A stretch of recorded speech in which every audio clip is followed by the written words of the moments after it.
Saludos, profesor. Hoy con mis compañeros del grupo estaremos disertando acerca de los algoritmos genéticos y de colonia de hormigas para la asignatura de análisis de algoritmos.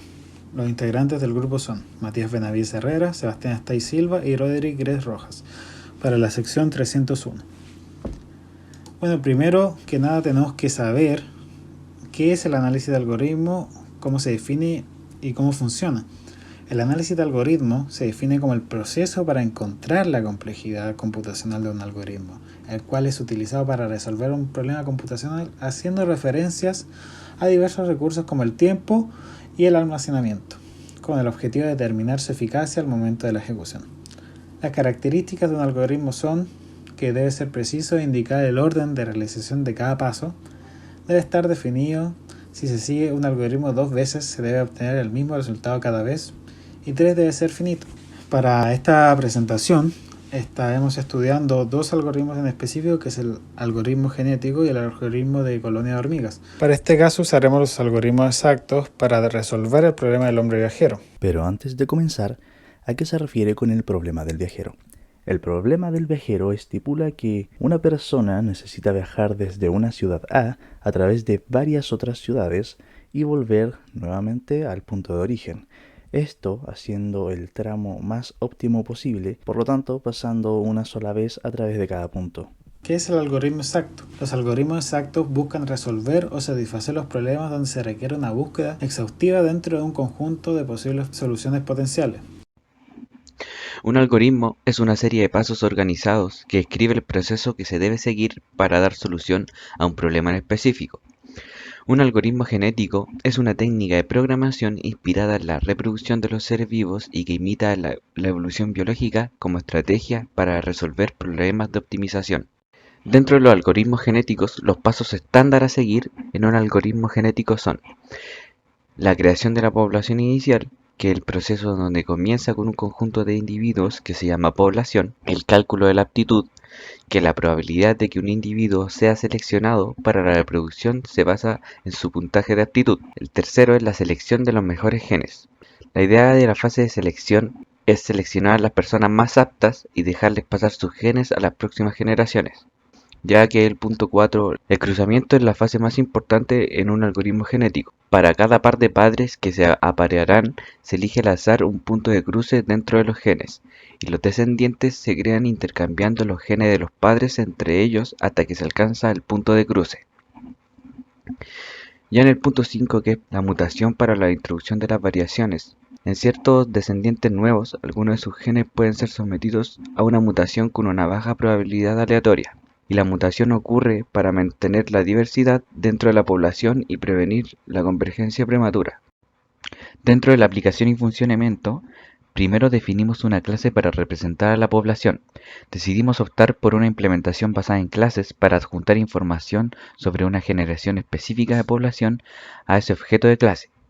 Específicamente podemos tener cosas como back para representar a la población completa, parents para representar a los elegidos, score para almacenar el puntaje del mejor cromosoma de la población, best para almacenar el mejor cromosoma en sí mismo, y adjacency mat, que es la matriz de adyacencia que usaremos para calcular la distancia. Ahora necesitamos alguna función que determine la aptitud de un cromosoma. En el contexto del problema del viajero, la aptitud se define en términos muy simples. Cuanto más corta es la distancia total, más apto y superior es el cromosoma.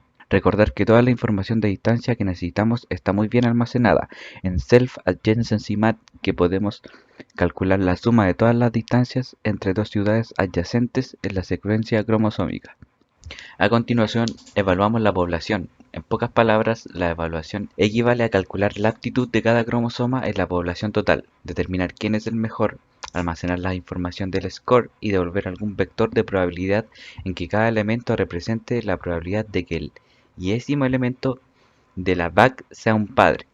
Aplicamos un preprocesamiento básico para garantizar que el cromosoma con el peor rendimiento no tenga absolutamente ninguna posibilidad de ser seleccionado. Ahora seleccionaremos k número de padres para que sean la base de la próxima generación. Comparamos el valor del vector de probabilidad y un número aleatorio muestrado de una distribución uniforme y si el valor del vector de probabilidad es mayor, el cromosoma correspondiente se agrega a self.parents. Este proceso lo repetiremos hasta que tengamos k padres. Ahora viene la parte crucial, que es la mutación. Hay diferentes tipos de esquemas de mutación que podemos usar para nuestro modelo. Aquí usamos una simple mutación de intercambio y cruce. Como su nombre lo indica, el intercambio simplemente implica intercambiar dos elementos de un cromosoma. Por ejemplo, si tenemos ABC, podríamos intercambiar los primeros dos elementos para terminar con BAC. Por lo tanto, también usamos otra forma de mutación, conocida como cruce.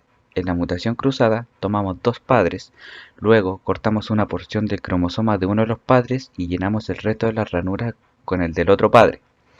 Al llenar el resto de las ranuras, debemos asegurarnos de que no haya duplicado en el cromosoma, como por ejemplo, imagina que uno de los padres tiene A, B, C, D y E, y el otro tiene B, A, E, C, D. Digamos también que cortar una porción aleatoria del primer padre nos dio vacío, B, C, vacío y vacío.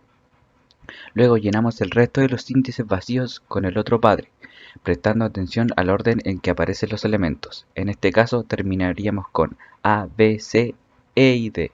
Ahora mezclamos la mutación de intercambio y cruce en una sola función, de modo que realicemos cada mutación de acuerdo con un umbral específico. Ahora el momento como de poner todo junto, y para mayor comodidad, se agregó algunos parámetros adicionales como el print interval. La esencia de esto es que ejecutamos una simulación de selección y mutación de población durante n iteraciones generacionales.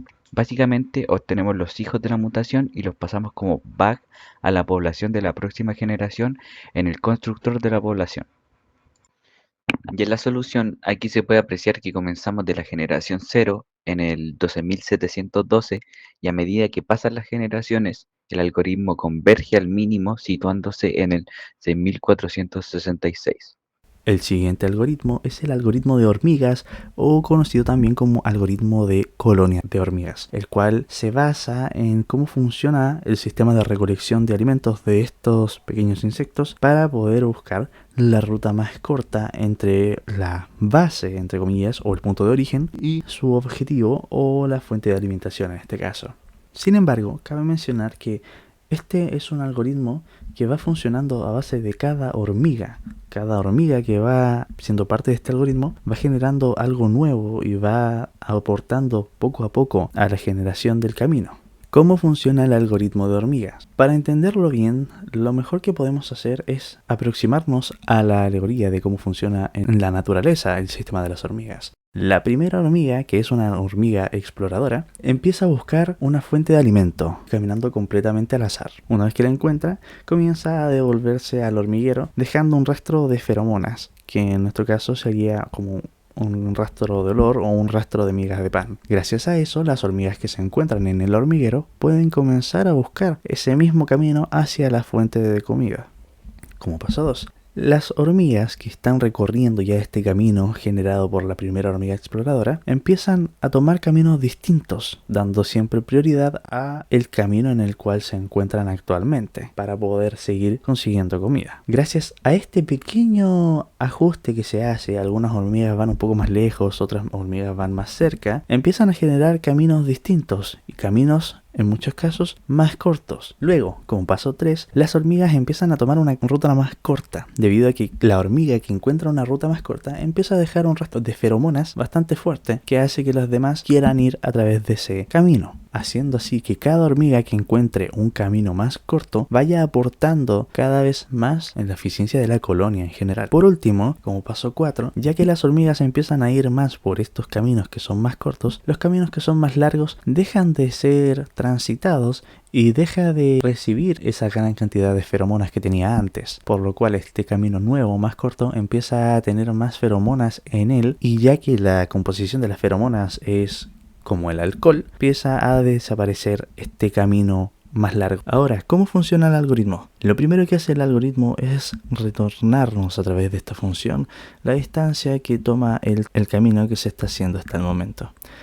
Lo siguiente es encontrar el vecino más cercano, aquel nodo que tenga una distancia menor entre el punto de origen y el nodo en sí, para poder comenzar a hacer las conexiones. Este sería el caso de la hormiga exploradora. Luego de que la hormiga exploradora vuelve al hormiguero, el sistema comienza a comparar los distintos recorridos que se hicieron, buscando los más óptimos para poder implementarlos como parte del recorrido final. Con el mejor recorrido ya seleccionado, empieza a calcular la cantidad de, entre comillas, feromonas a dejar en el camino o darle esta especie de prioridad a este camino, indicando que es un camino válido. Además de también empezar a quitar las, entre comillas, feromonas o los marcadores que pertenezcan a caminos anteriores que ya no se estén ocupando. Por último, en esta sección lo que se busca es comparar los distintos caminos que se están tomando para saber si es que se debe tomar la opción de este nuevo camino o quedarse en el camino actual. Esto dependiendo claramente de la distancia que haya entre el origen y el camino A o el origen y el camino B. Por último, se puede mostrar la solución que nos entregó nuestro algoritmo al problema estipulado, en el cual nos indica los nodos a través de los cuales pasó y la distancia total de recorrido que nos entrega este algoritmo en 6151. Y con eso concluimos la presentación del día de hoy, esperando que les haya servido y que hayan podido aprender acerca de este sistema e impulsándolos a que puedan ocupar estos algoritmos para la búsqueda de caminos. Nos despedimos y agradecemos su atención y el tiempo que nos han dado.